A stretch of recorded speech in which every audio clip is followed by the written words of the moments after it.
একজন ভাই আছে, তার নাম ধরি রবিবার বাবু।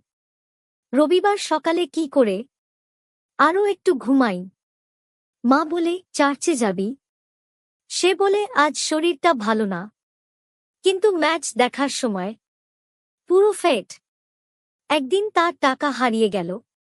সে দৌড়ে এসে বলে, হে প্রভু, আমাকে বাঁচাও। আমি প্রতিদিন প্রার্থনা করব, কিন্তু টাকা ফিরে পাওয়ার পর আবার গায়েব। অনেকেই প্রার্থনায় বলে, প্রভু আমাকে ব্লেস করো, ভালো জব দাও, অনেক টাকা দাও।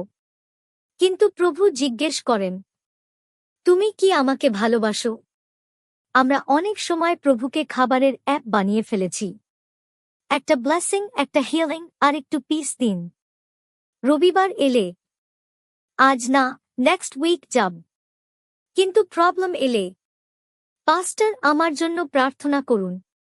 চার্চে না আসা লোকেরা প্রবলেম এলে ফার্স্ট বেঞ্চে বসে যায়। বন্ধুরা, প্রভু এক মেশিন নন। প্রভু শুধু ডক্টর নন। প্রভু আমাদের সার্ভেন্ট নন। তিনি আমাদের পিতা। আমরা কি শুধু প্রবলেম এলে বাবাকে ডাকব? না, আজ থেকে আমরা শুধু আশীর্বাদের জন্য না, প্রভুর জন্য প্রভুকে খুঁজব।